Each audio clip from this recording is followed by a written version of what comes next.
Es un privilegio para este medio, para Radio Loyola del Grupo Fides y para el programa Mundo Laboral saludar al analista político Joshua Bellot, que interviene desde luego en los medios de comunicación más importantes de Bolivia. Le saluda Richard Rosales desde Cabina Central. Joshua, bienvenido a la programación de Loyola.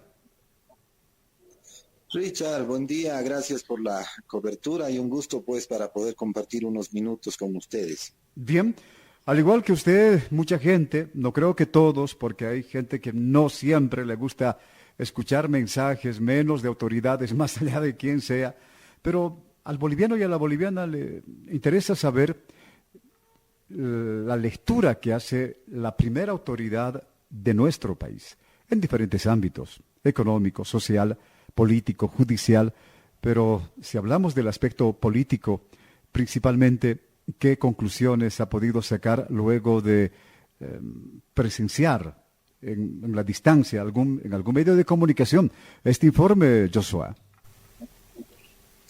Sí, gracias Richard. A ver, todos hemos estado, bueno, muchas personas hemos estado atentos al mensaje presidencial. Más o menos ya sabíamos cómo iba a ir el mensaje, porque el discurso no solo del presidente, sino de todos los personeros del gobierno es exactamente el mismo, ¿no? Ellos identifican, por ejemplo, el crecimiento económico, nos dicen que estamos en tercer lugar a nivel Latinoamérica, digamos un buen crecimiento, y recalcan que, digamos, a nivel internacional, la coyuntura es muy adversa y pese a eso, Bolivia estaría en tercer lugar de crecimiento. También recalcan la muy baja tasa de inflación y por supuesto también la más baja tasa de desempleo. Pero sabes, Richard, yo creo que ya un gran porcentaje de los ciudadanos bolivianos no le creen a las autoridades y qué pena, tampoco le creen a las cifras. ¿Por qué? Porque estamos en un momento donde las familias no tienen ya para comer, no les alcanza hasta fin de mes, tienen serios problemas y por supuesto no hay empleo. Si uno busca en este momento, pues no hay empleo y los más perjudicados, por supuesto, son los jóvenes porque son los que entran al mercado laboral y los que sienten que solo deben pues vender algo, ¿no? De entrar a la informalidad, que es la única posibilidad que tenemos. Entonces es importante, Richard, que la población conozca las mismas cifras publicadas por el INE, porque nadie se puede inventar las cifras oficiales, pero vistas de otra forma, con otro enfoque, ¿no? Entonces, mira, te cito solamente, a ver, hablemos de crecimiento económico. Yo voy a hoy día o mañana publicar un artículo donde hago esta comparación. El crecimiento económico del PIB hay dos maneras de medirlo, ¿no? Una es neutralizando el efecto de los precios. ¿A qué me refiero? Cuando calculamos el Producto Interno Bruto, o sea, la riqueza del país, se multiplica precio por cantidad de todos los precios de todos los bienes que se producen, ¿no? Entonces resulta que a veces solo crece el precio y no crece la cantidad. Y eso no nos gusta a los economistas, entonces hacemos también un cálculo del PIB real. ¿Por qué? Porque no comemos precios, ¿no ve? Lo que comemos son cantidades. Entonces nos gusta que haya 2 sillas, 3 sillas, que aumente a 10 sillas, que aumente a 10 panes, que aumente a 1000 naranjas. Eso nos interesa, la parte física de la producción. Entonces, mira, he hecho la comparación del 2010 al 2022. El crecimiento del PIB a precios de mercado, o sea, afectado por los precios, por la inflación, resulta que alcanzó el 2010 casi a 20.000 millones de dólares. El 2022 alcanzó a 44.000, un poco más de 44.000 millones de dólares. Eso significa, Richard, un crecimiento de 123%. Y esa es la propaganda del gobierno. Nos muestra el PIB a precios de mercado. Pero ese es el que nos sirve porque a ese hay que quitarle el efecto de los precios. Cuando quitamos el efecto de los precios y vemos el crecimiento del PIB real, resulta que ese PIB real ha crecido solo en 53%. O sea que el PIB a precios de mercado, solo por inflación, ha crecido 2.3 veces más que la producción real, que es lo que realmente nos interesa. Pero ahora me voy más allá. Nos dicen que no hay, que la tasa de desempleo es muy baja, que se preocupan por los más pobres, que estamos muy bien y todo eso.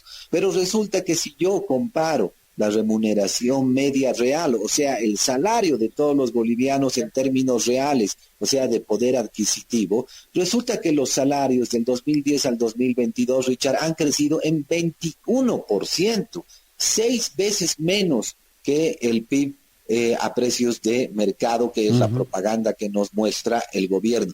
¿Qué quiere decir esto? Y lo he dicho muchas veces.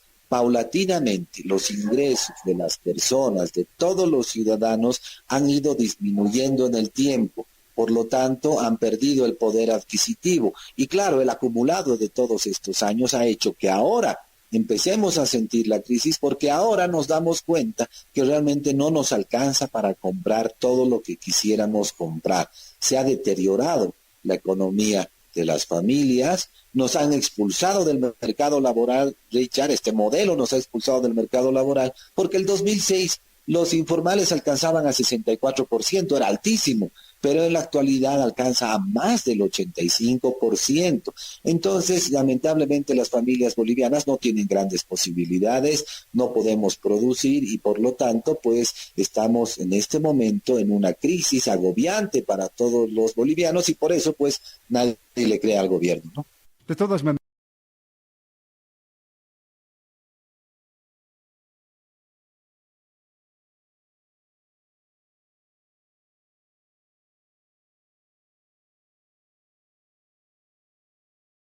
¿el crecimiento es un mito o es una realidad?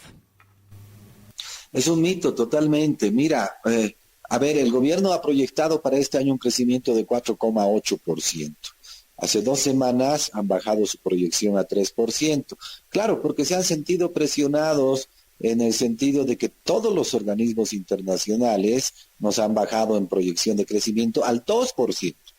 Y nos han dicho al año 1,5 y el 2025 1,5%. ¿Cuál es el problema con esto del crecimiento? Además, Richard, el problema es que un crecimiento tan bajito afecta muchísimo a una economía muy pequeña. Si Estados Unidos creciera al 2%, es un muy buen crecimiento. Pero si Bolivia crece al 2%, es un muy mal no crecimiento, ¿no? Entonces, eso es lo que hay que entender. ¿Y por qué? Porque primero que la economía boliviana es muy pequeña. Y eso significa que la mayoría o el gran porcentaje de la población no participa en la actividad económica. ¿A qué me estoy refiriendo? Mira, para ponerte un solo ejemplo, Bolivia ha tenido los últimos 20 años dos crecimientos muy interesantes. El 2011 hemos crecido al 6,1% y el 2013 hemos crecido al 6,8%. Esos dos han sido, digamos, el crecimiento que más ha resaltado durante todos estos años. Pero resulta que si nosotros vemos el detalle en el crecimiento del 2011, de ese 6,1%, resulta que la mitad de ese crecimiento, Richard, se debe solo al crecimiento o al performance o al comportamiento, a la actividad económica de una sola empresa en Bolivia. O sea que una empresa ha contribuido a la mitad del crecimiento de ese año, San Cristóbal. Entonces, ¿dónde quedamos los demás bolivianos? Otra vez, nuestra economía es tan pequeña que muy pocos participamos y por lo tanto los beneficios del crecimiento también es para muy pocos. Eso es, digamos, ese es un problema estructural en nuestra economía. Si no ampliamos la participación de los ciudadanos en la economía, pues vamos a tener problemas, vamos a tener una severa crisis. Ahora, ¿cuál es el problema? Pues como esto ya ha ocurrido durante tantos años, el modelo ha privilegiado la participación del Estado y el Estado no es un agente económico, el Estado no crea riqueza, el Estado le tiene que quitar a alguien para invertir. No es como tú, no es como yo. Nosotros trabajamos, nos pagan, de ahí ahorramos, podemos invertir. Entonces nosotros estamos generando valor sin quitarle a nadie nada. Pero el Estado, cada centavo que toma es un centavo menos para la ciudadanía, para las familias y para las empresas. Entonces esto se ha dado así por años. El Estado ha estado extrayendo la riqueza de todos los bolivianos. Y el gran problema es que ha matado, ha destruido, por ejemplo, el tejido empresarial. Te doy ahí otras cifras. El 2010, las empresas unipersonales en Bolivia alcanzaban el 69%, ya muy elevado. Pero unos años después, 6 años después, esas empresas unipersonales alcanzaron al 80%. Y lamentablemente el 90% de esas empresas unipersonales son consultores, o sea, ni siquiera contratan a una sola persona. Las empresas SRL han decrecido como en 12%. respecto al 2010. Las empresas, sociedades anónimas, que son las más pequeñas y que hay muy pocas, perdón, que son las más grandes y que hay muy pocas en Muy Bolivia, pocas. significaban el 2% el 2010. 6 años después cayeron al 1%, a la mitad. Entonces, no tenemos tejido empresarial y por eso pues no hay empleo. Entonces, nuestros profesionales están estudiando sabiendo que van a tener que dedicarse a una economía informal. ¿Qué es lo malo de la economía informal? Primero, tus ingresos dependen de la actividad económica. Tú vas al mercado, Richard, le preguntas a un taxista, le preguntas a cualquiera y te dice, joven, ha bajado la actividad económica, no vendemos lo mismo que antes. ¿Por qué? Porque nadie tiene plata, ¿no? Entonces, ese es el problema de que se hayan deteriorado los ingresos paulatinamente.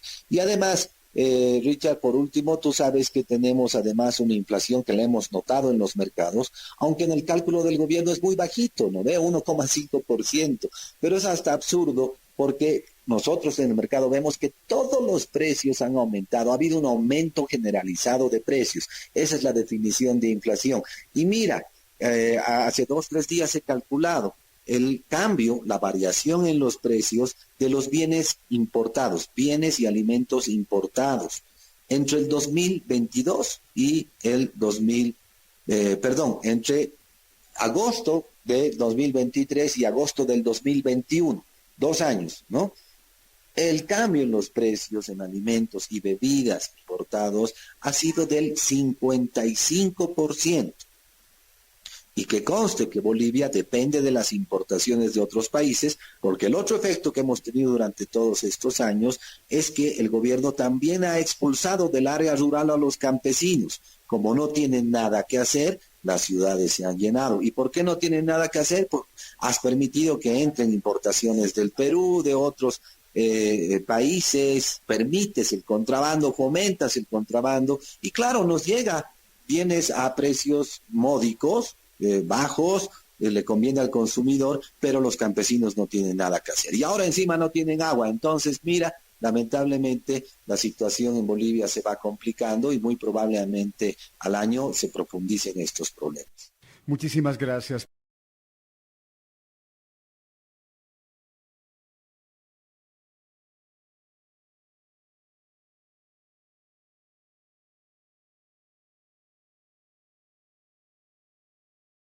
La próxima entrevista. Con mucho gusto, Richard, siempre ando mirando todo el ambiente político.